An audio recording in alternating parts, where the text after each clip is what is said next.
जैसे कि हो सकता है कि आपका टाइम मैनेज नहीं हुआ हो, तो टाइम मैनेज करना सीखिएगा।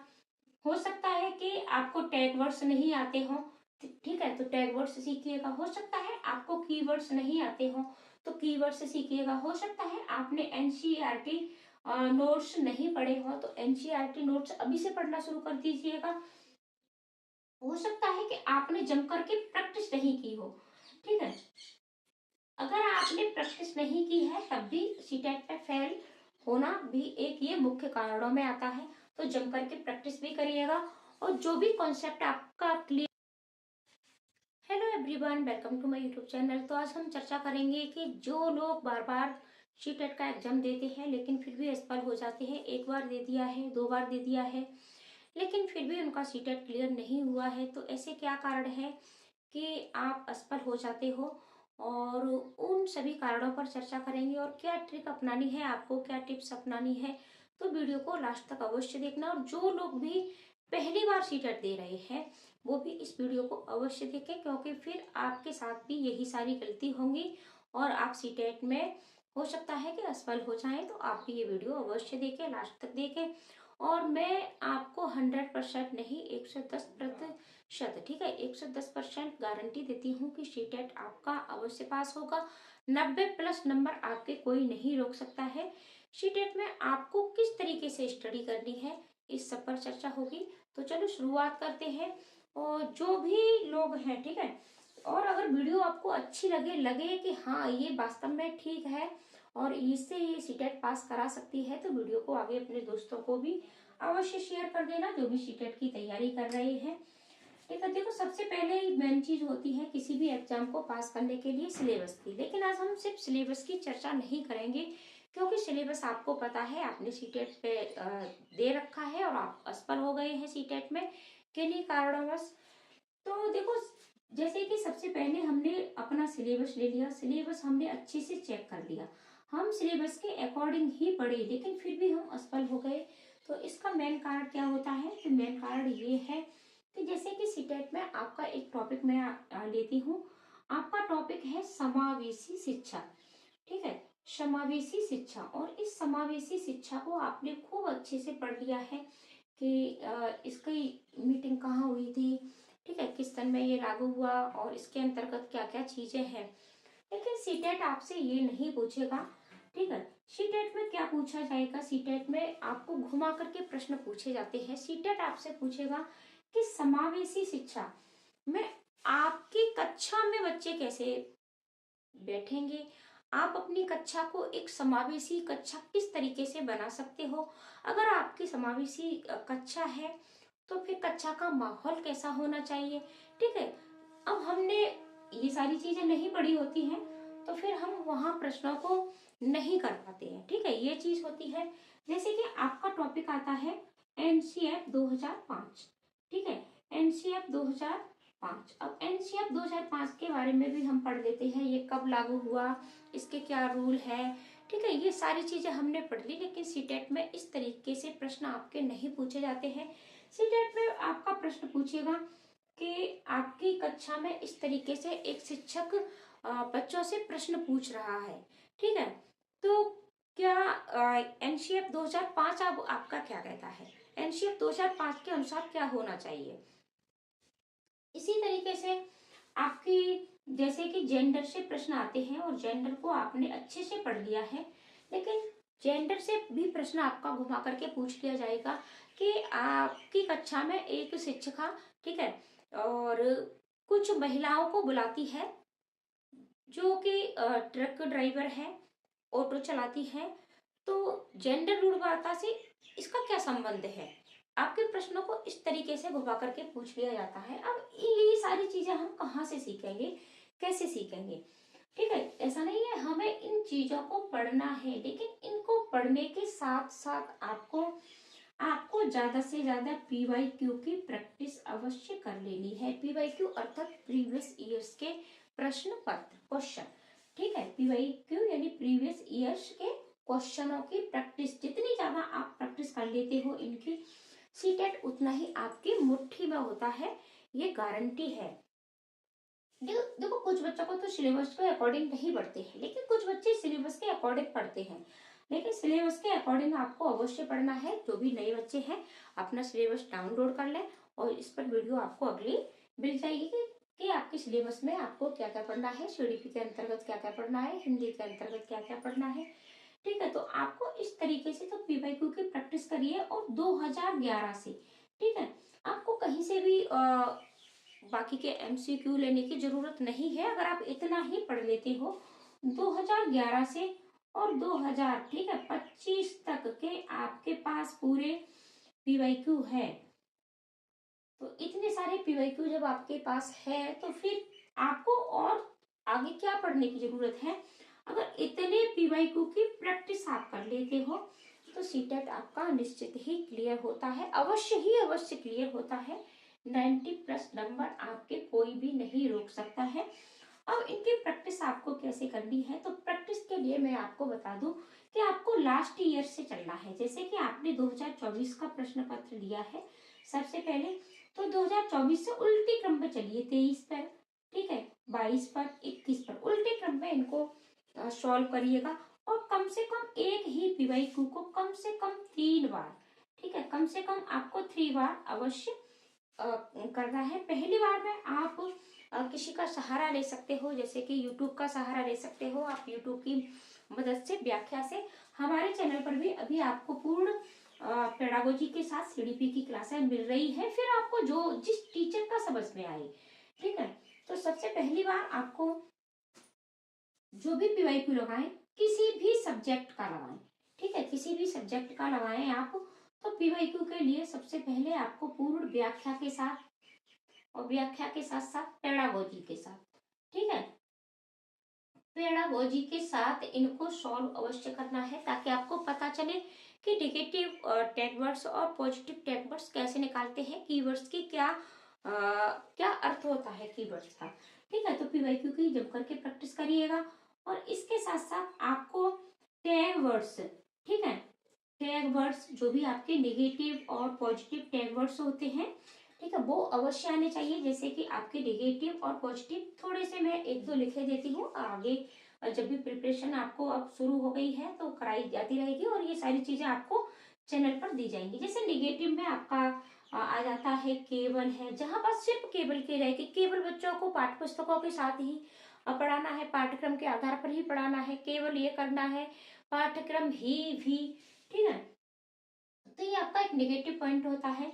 और बच्चों को आपको निष्क्रिय, ठीक है, अब आपके बच्चे जब निष्क्रिय हो जाएंगे, एक्टिव ही नहीं होंगे, ठीक है, तो ये भी आपका नेगेटिव है। आपको बच्चों को सक्रिय करना है, ठीक है, खोज की ज्यादा से ज्यादा अवसर देने हैं। इस तरीके से आपके कुछ कीवर्ड्स होते हैं जो प्रत्येक प्रश्न में दिए गए होते हैं। तो जो भी हमारी 75 नंबर की पेडागोजी होती है, ठीक है, 75 नंबर की पेडागोजी के प्रश्न आपके बनते हैं सीटेट में। आप समझ पा रहे होंगे, आपने एग्जाम भी दिया है। तो 75 नंबर की जो भी आपकी पेडागोजी है, तो पेडागोजी के प्रश्न आपके इन्हीं टैग वर्ड्स पर आधारित होते हैं, ठीक है, इन टैग वर्ड्स पर। तो 75 नंबर आपके फ्री में आपको मिलते हैं बिना कुछ पढ़े हुए। सिर्फ आपको टैग वर्ड्स पता होना चाहिए। आपके 20-25 नेगेटिव वर्ड्स है, 20-25 आपके ये आप इनको 2 बार भी पढ़ लेते हो तो आपको ये तुरंत याद हो जाते हैं टैग वर्ड्स आपके, और आपको निकालना आना चाहिए। ठीक है, तो टैग क्वेश्चन 75 नंबर। अब बताओ 75 नंबर आपके यहाँ से आते हैं, और 75 नंबर जब आप पेडागोजी के कर पाते हो, मैं कहती हूँ 75 पेडागोजी के प्रश्नों में से आप मान के चलिएगा कि 60 भी करते हो, ठीक है, 60 नंबर आप मान के चलिएगा कि आपने 75 में से 60 नंबर कर दिए, ठीक है, 60 नंबर आपने पेडागोजी के आपके सही हो जाते हैं।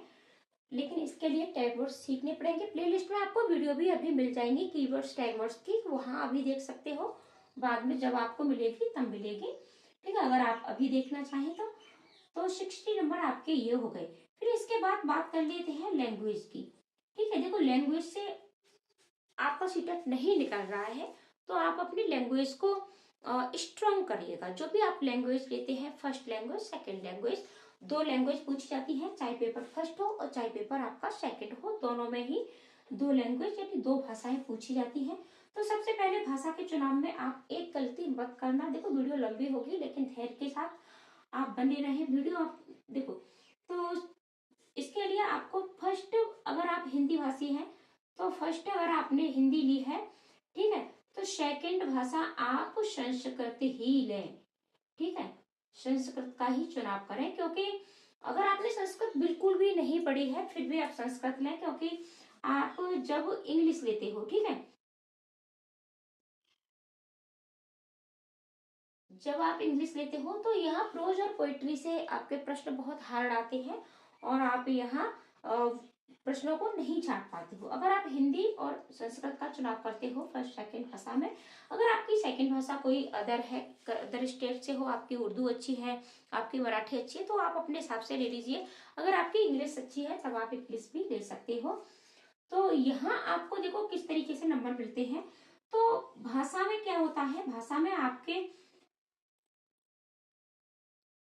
30-30, ठीक है, यानी 30 प्रश्न पहली भाषा होगी, 30 ये हो गई, तो 15-15 नंबर पेडागोजी के दोनों में और 30 नंबर आपके आते हैं प्रश्न छापने के लिए।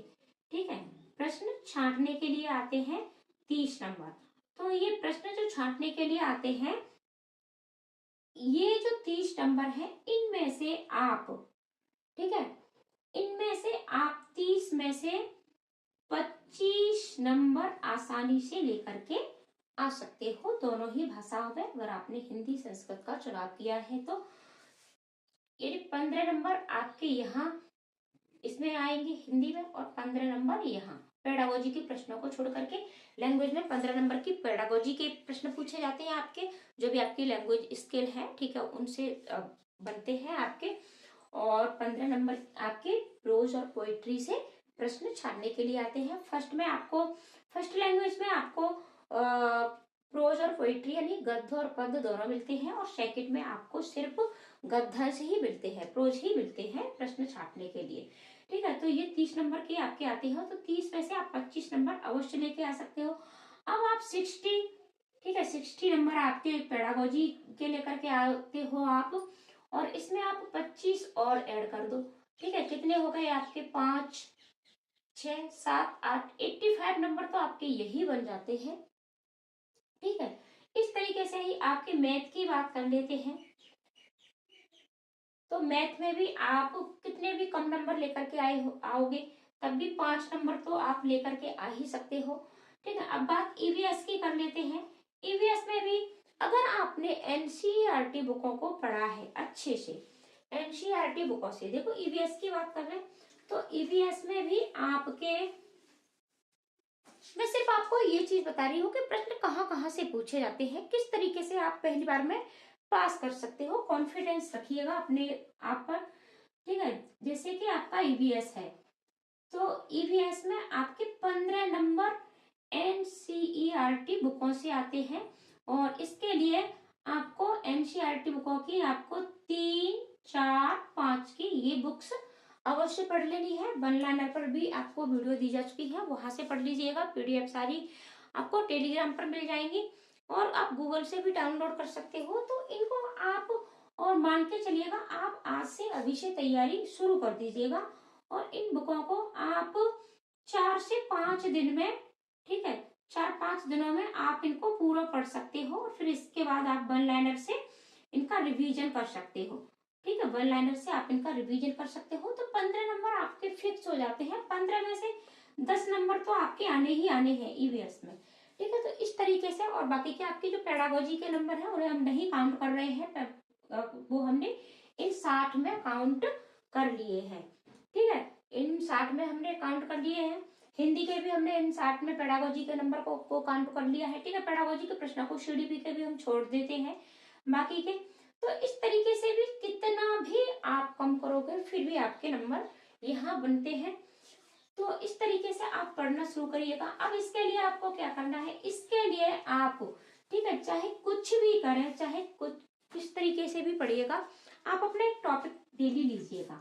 ठीक है, अपना एक टॉपिक डेली लीजिएगा और उसे कंप्लीट करिएगा। जैसे कि आज आपने जीन पियाजे से पढ़ा है, ठीक है, जीन पियाजे को पढ़ा है तो जीन पियाजे को पढ़ने के साथ साथ इस पर आधारित पीवाईक्यू की प्रैक्टिस आप अवश्य करिएगा, क्योंकि जीन पियाजे को आपने पढ़ लिया है कि इन्होंने कितने सिद्धांत दिए हैं, तो इनके कितनी अवस्थाएं, कौन सा सिद्धांत दिया है, सिद्धांत का नाम पढ़ लिया। लेकिन सीटेट में आपसे सिद्धांत का नाम नहीं पूछा जाएगा। कितनी अवस्थाएं दी है? 4 अवस्थाएं। ठीक है, तो ये भी नहीं आपसे पूछा जाएगा। और उनके नाम क्या क्या है ये भी आपने पढ़ लिया है।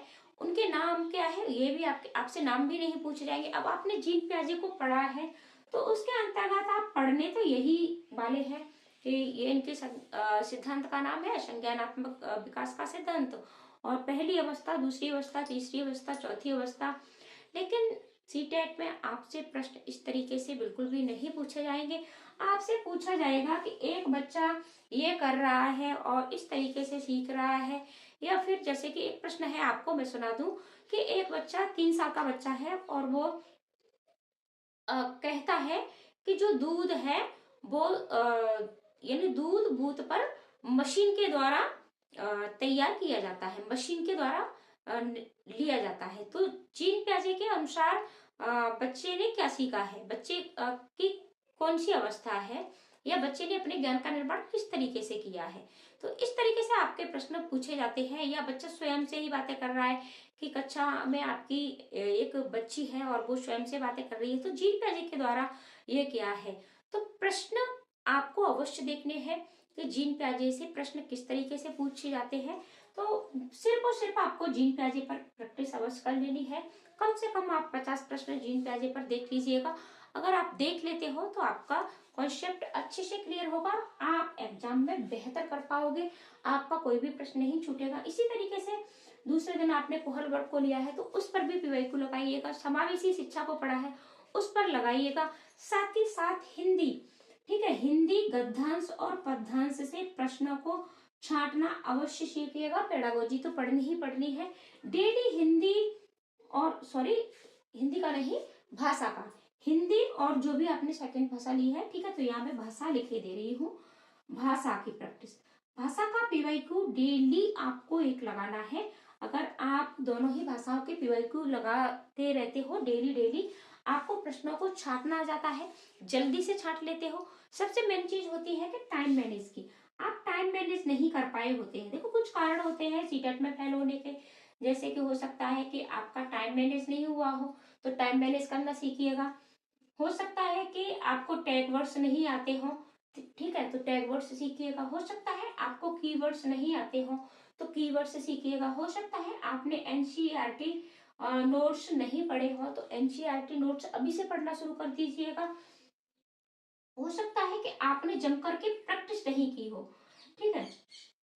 अगर आपने प्रैक्टिस नहीं की है तब भी सीटेट पे फेल होना भी एक ये मुख्य कारणों में आता है। तो जम करके प्रैक्टिस भी करिएगा, और जो भी कॉन्सेप्ट आपका क्लियर, जो भी टॉपिक आपका क्लियर नहीं है उसे क्लियर करिएगा। तो अगर आपको वीडियो अच्छी लगी हो तो अपने दोस्तों को शेयर भी अवश्य कर दें, और अपना एक प्यारा सा छोटा सा कमेंट भी अवश्य कर दें। तो मिलते हैं ऐसी ही अगली वीडियो के साथ। और सीडीपी की प्रैक्टिस भी आपको चैनल पर कराई जा रही है, तो चैनल को सब्सक्राइब करना भी बिल्कुल ना भूलें। आज के लिए इतना ही, धन्यवाद।